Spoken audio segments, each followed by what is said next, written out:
무엇을 두고 보라는 것인가 하는 것을 함께 은혜를 나눌 것입니다. 세 가지로 살펴보도록 하겠습니다. 먼저 첫 번째는 영원한 왕께서 귀환하실 것이다. 예수 그리스도는 영원한 왕이죠. 믿을 수 있기를 축원합니다. 영원한 왕께서 귀환하실 것이다. 두고 봐라.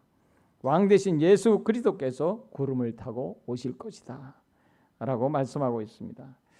볼지어다 라는 것은 꼭 보게 될 것이다. 두고 봐라 하는 말이죠.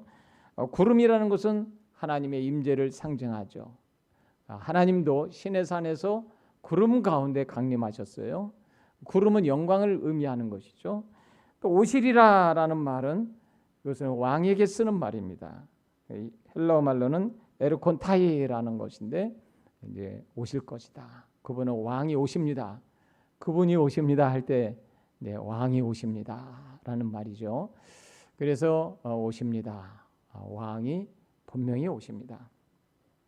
여러분 우리가 잘 알지만 초림 예수님은 베들레헴 구유에서 탄생하셨어요. 그야말로 어떻게 보면 초라한 모습으로 오셨어요. 그렇지만 재림하시는 왕으로 오시는 예수님은 그렇지 않습니다. 위엄과 권세가 있으시고 능력을 가지시고 구름을 타고 오십니다. 그것을 가르쳐 주고 있습니다. 이것은 반드시 속히 될 일이라 1절에 말씀하고 있습니다. 반드시 속히 될 일이다 하는 것이죠. 하나님은 인생이 아니시니까 시건치 않으시고 또 거짓말 안 하시고 후회가 없으시다 하는 것입니다. 구름을 타고 오시리라. 다니엘도 그걸 봤어요. 다니엘도 7장 13절 14절에 환상을 보는데 구름을 타고 오시는 것을 봤어요. 그것을 다니엘이 직접 기록해 놨습니다. 우리 예수님도 내가 구름을 타고 올 것이다 라고 말씀하셨어요. 마태복음 24장 30절에 그때에 인자의 징조가 하늘에서 보이겠고 그때 땅의 모든 족속들이 통곡하며 그들이 인자가 구름을 타고 능력과 큰 영광으로 오는 것을 보리라 라고 말씀하고 있습니다. 성경에 우리 주님이 구름을 타고 오신다는 말씀이 꽤 많아요. 오늘 제가 말씀드린 다니엘서 7장 13절 말고도 또 예수님이 말씀하신 24장 30절 말고도 이사야 19장 1절에도 구름을 타고 오신다. 마태복음 26장 64절에도 구름을 타고 올 것이다. 마가복음 13장 26절에 또 마가복음 14장 62절에 누가복음 21장 27절에 기록되고 있습니다. 볼지어다 두고 봐라 영원한 왕께서 귀환하실 것이다. 데살로니가후서 1장 7절에는 천사들과 함께 하늘로부터 불꽃 가운데로 나타나실 때라고 말씀하고요. 마태복음 24장 27절에도 번개가 동편에서 나서 서편까지 번쩍임같이 인자의 임함도 그러하리라 라고 말씀하고 있습니다. 여러분 우리는 영원하신 왕께서 반드시 이 땅에 다시 귀환하실 것을 믿을 수 있기를 축원합니다. 우리는 사도신경으로 신앙 고백할 때마다 거기로부터 살아있는 자와 죽은 자를 심판하러 오십니다 라고 고백하고 있습니다. 여러분 그렇습니다. 그냥 우리는 입술로만 고백하는 것이 아니라 이 고백이 진심으로 우리의 신앙 고백이 될 수 있기를 예수님의 이름으로 축원합니다. 두고 보라는 거예요. 왕이 오시는지 정말 구름을 타고 오시는지 안 오시는지 두고 봐라 라고 말씀하고 있습니다. 그 다음에 두 번째로는요. 첫 번째로는 영원한 왕께서 귀환하실 것이다. 두 번째는 족속들이 통곡할 날이 올 것이다. 족속들이 통곡할 날이 올 것이다. 생명책에 기록되지 못한 자들은 통곡하게 된다고 말씀하고 있습니다. 오늘 본문에도 7절 하반절에 보면 각 사람의 눈이 그를 보겠고 그를 찌른 자들도 볼 것이요 땅에 있는 모든 족속이 그로 말미암아 애곡하리니 그러하리라 아멘이라고 말씀하고 있습니다. 여러분 두고 보라는 거예요. 그런 날이 반드시 온다는 것입니다. 그를 찌른 자들이란 누굽니까? 예수 그리스도를 십자가에 못 박은 자들, 또 교회를 핍박하는 자들을 말하는 거예요. 사도 바울이 바울 되기 전에 사울이었어요, 이름이. 그런데 그가 다메섹에 가면서 교회를 핍박하기 위해서 다메섹으로 갑니다. 그때 주님이 나타나셔서 사울아 사울아 어찌하여 네가 나를 핍박하느냐라고 말씀하고 있어요. 여러분, 교회를 핍박하는 거는요, 곧 주님을 핍박하는 것입니다. 그를 찌른 자들을 반드시 보게 된다는 거예요. 주님이 이 땅에 구름 타고 오시는 것을 보게 될 것이다. 또 스가랴 12장 10절에는 그들이 그 찌른 바 그를 바라보고 라고 말씀하고 있어요. 또 요한복음 19장 37절에 우리 주님도 말씀하셨어요. 주님도 그들이 그 찌른 자를 보게 하리라 라고 보게 보리라 라고 말씀하셨습니다. 여러분, 로마 제국의 이 당시의 황제가 얼마나 핍박했는지 몰라요. 그리스도인들 잡아 죽이고 뿐만 아니라 재산 다 몰수하고 예수 믿는다는 이유 하나만으로 그리고 톱으로 자르고 산채로 사자의 밥이 되게 하고 끓는 가마솥에 기름솥에 집어넣고 너무 그랬어요. 그러니까 사람들이 견딜 수가 없잖아요. 우리 그리스도인들이. 그러니까 산으로 가고 굴로 가고 땅속으로 들어가고 다 그래도 믿음을 지켰어요. 그 믿음을 지켰는데 그러한 자들 하나님 반드시 심판한다는 거예요. 그런 자들을, 그러니까 믿음 지킨 자들은 믿음으로 갚아주시고 또 그렇게 찌르고 교회를 핍박한 자들은 반드시 하나님이 그렇게 갚아주신다라고 말씀하고 있어요. 여러분, 화무 11홍이라는 말이 있어요. 붉은 꽃이 10일을 가지 못한다는 것이죠. 권불 10년이라는 말도 있죠. 권세 10년 가지 못한다는 얘기예요. 당시에 로마 황제가 그야말로 그 짧은 인생 오래 살지도 못했어요. 그 짧은 인생 동안에 그렇게 그리스도인을 핍박하고 정말 한 줌도 안 되는 그런 흙으로 돌아갈 인생에 불과한 그런 인생이 그렇게 기독교인들을 핍박했지만 그러나 그들도 두고 봐라. 그들이 심판을 당하는지 안 당하는지 두고 봐라 하는 것입니다. 모든 족속이라는 것은 오늘 본문에 나오는 모든 족속이 그를 보게 될 것이다 라고 말씀하죠. 그런데 모든 족속이라는 건 모든 족속이 통곡하리라. 그냥 완전히 통곡을 한다는 거예요. 여러분, 여기서 말하는 모든 족속은 요한계시록 6장 15절 6장의 말씀에 보면 짐승의 표를 받은 자가 나옵니다. 그 짐승의 표를 받은 자, 또 계시록 3장 5절에는 생명체에 기록된 자가 나오는데 생명체에 기록되지 못한 자들, 계시록 13장 8절, 17장 8절, 계시록 20장 12절, 또 15절, 또 계시록 21장 27절 이런 데 보면 생명책이 나와요. 생명체에 기록되지 못한 자들은 다 이와 같이 통곡을 한다는 거예요. 그때 내가 살아있을 때 예수를 믿을 걸, 주님을 주인으로 모실 걸, 그때 내가 왕으로 모실 걸, 그때는 이미 늦어요. 통곡해봐야 소용없어요. 여러분, 그러니까 그러한 심판을, 무시무시한 심판을 받게 된다, 통곡을 한다라고 말씀하고 있어요. 그러니까 요한계시록 14장 1절에도 14만 4천의 어린 양의 피로 구원받은 14만 4천의 하나님을 찬양하잖아요. 그러니까 생명책에 저와 여러분은, 우리는요 생명책에 이름이 기록된 것이 너무너무 감사해요. 할렐루야. 그리고 우리 예수님도 말씀하셨어요. 너희들이 갔을 때 귀신이 예수 이름으로 떠나가는 것으로 기뻐하지 말고 너희 이름이 생명책에 기록된 것으로 기뻐하라. 할렐루야. 생명책에 우리의 이름이 기록되어 있다는 이 사실 하나만으로도 우리는요 이 세상이 다 어떤 것도 부럽지 않아요. 정말이에요. 그래서 우리는 나의 하나님, 나의 왕으로 모시고 살아가는 그 자체가 나에게는 행복이고 축복인 줄 믿으시기 축원합니다. 이거보다 더 큰 축복은 없습니다. 하나님 반드시 갚아주시는 하나님이십니다. 그러므로 환난과 핍박을 인내로 견딘 자들에게는 생명책이 기록될 뿐 아니라 안식과 면류관으로 갚아주시는 것입니다.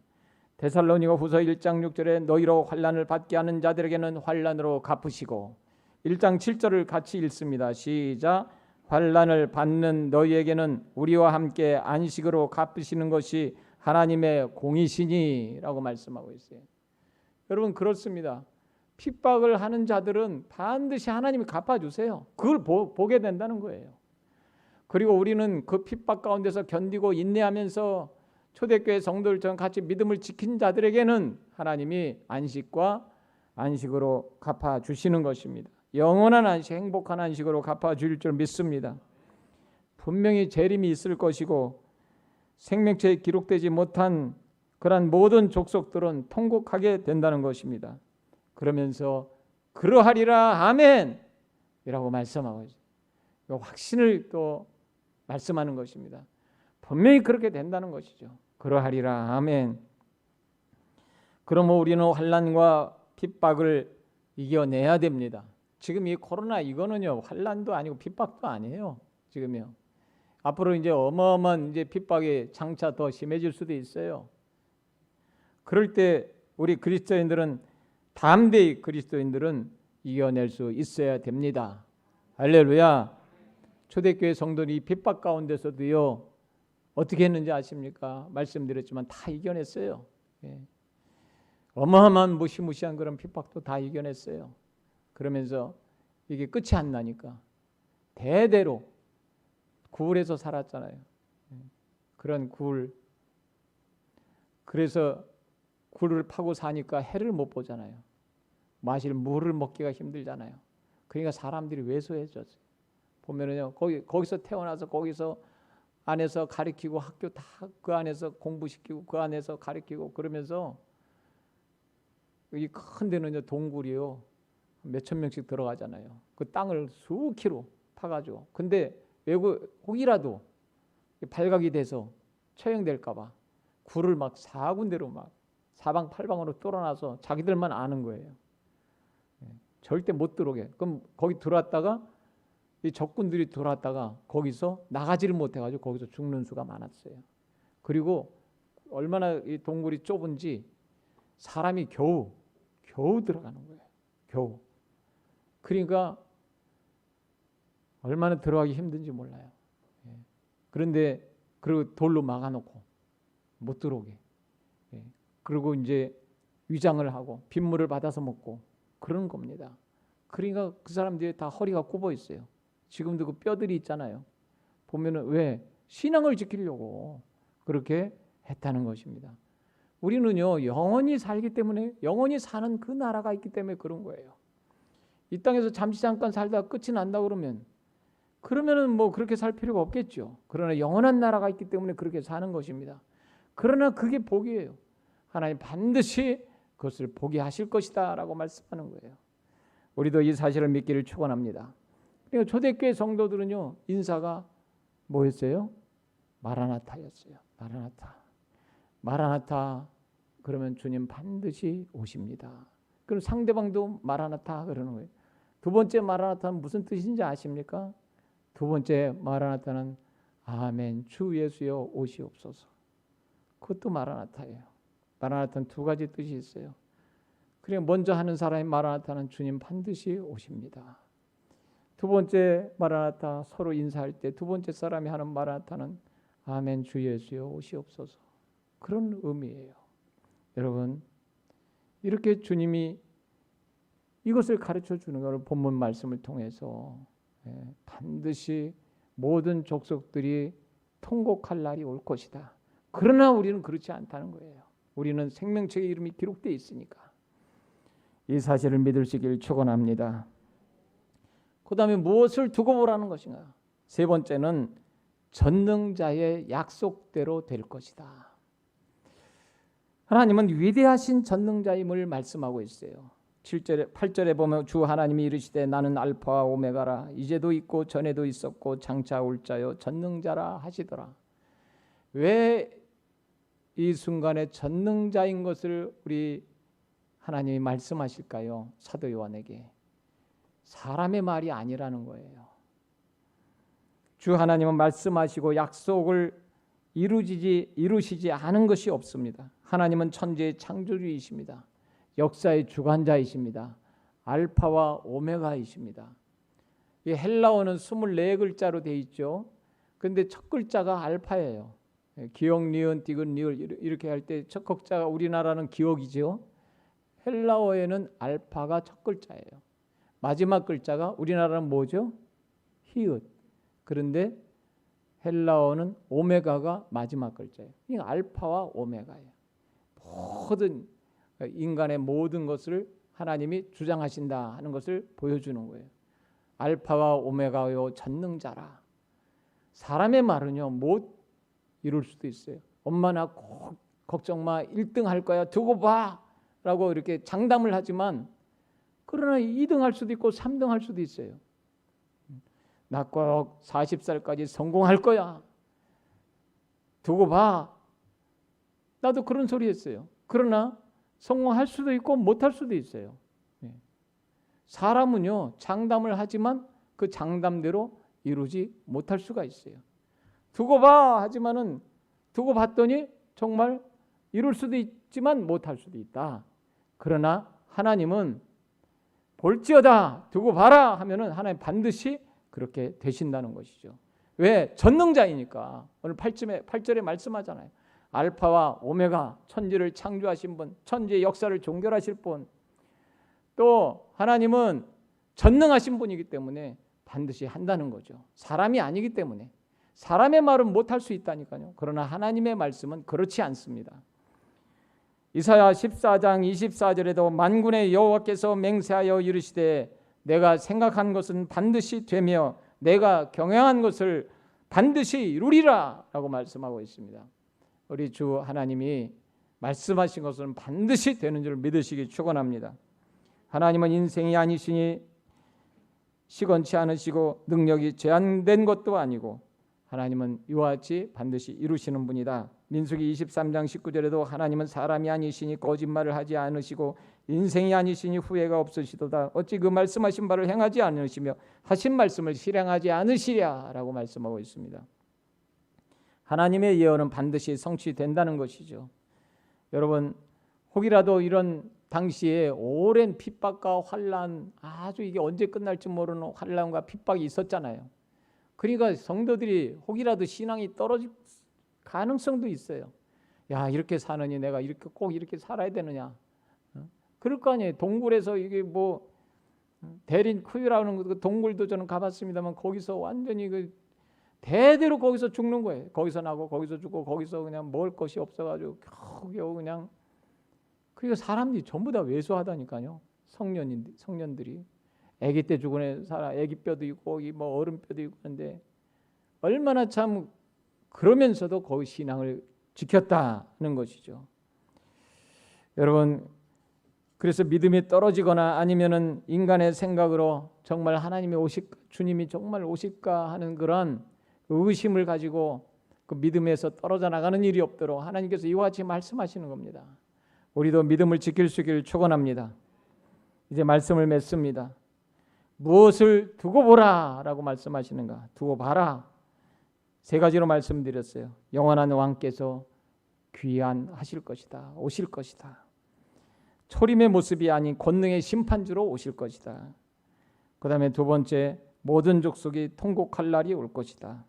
그러나 환난과 핍박을 이겨내고 인내하는 자들에게는 생명책의 이름이 기록될 것이라 라는 것을 가르쳐 주는 것이죠. 그 다음에 세 번째로 전능자의 약속대로 꼭 될 것이다. 하나님은 인생이 아니시기 때문에 시건치 않고 예언한 것은 반드시 성취한다 하는 것을 말씀하고 있는 것입니다. 사랑하는 우리 성도님들, 우리는요 오늘 말씀을 통해서 그래, 우린 신앙을 지켜야 돼. 나는 하나님을 사랑해야 돼. 나는 이 땅에 잠시 잠깐 왔다 가는 인생에 불과해. 한 줌 흙으로 돌아가는 인생인데 하나님의 앞에 영원토록 내가 하나님께 영광 돌리고 하나님을 사랑하고 더욱더 하나님을 사랑하는 그런 저와 여러분 될 수 있기를 축원합니다. 그렇습니다. 그러면서 우리의 이름이 또한 생명책에 기록된 것이 너무나 감사한 거죠. 하나님, 그렇습니다. 나의 이름이, 나의 부족한 것이 하나님께서 우리가 찬양했지만 그리스도의 보혈로 우리를 씻겨주셔서 우리는 억만 죄를 가지고 있지만 그러나 그리스도의 보혈로 나 주 보혈 안에 있네. 나 주 보혈 안에 있네. 오늘 우리가 찬양했지만 주 보혈 안에 있네. 주 보혈 아래에 있네. 그렇습니다. 주님의 보혈이 우리에게 정말 우리의 죄를 다 씻어주시고 우리를 생명책에 기록한 근거가 되는 것입니다. 우리는 주님께 영광 돌리며 살아가시길 축원합니다. 무엇을 하든지 먹든지 마시든지 하나님의 영광을 위하여 사는 것입니다. 그것이 가장 가치 있는 인생이고 저와 여러분이 추구해야 될 인생길인 줄 믿으시기 축원합니다. 두고 봐라. 분명히 이런 일은 일어난다. 1절에 그래서 중요하다고 그랬죠. 제가 반드시 속히 될 일이다 라고 말씀하고 있는 거예요. 사랑하는 우리 성도님들, 이 사실을 믿고 우리는 하나님을 사랑하고 하나님께 영광을 돌리며 살아갈 수 있기를 예수 그리스도의 이름으로 축원합니다.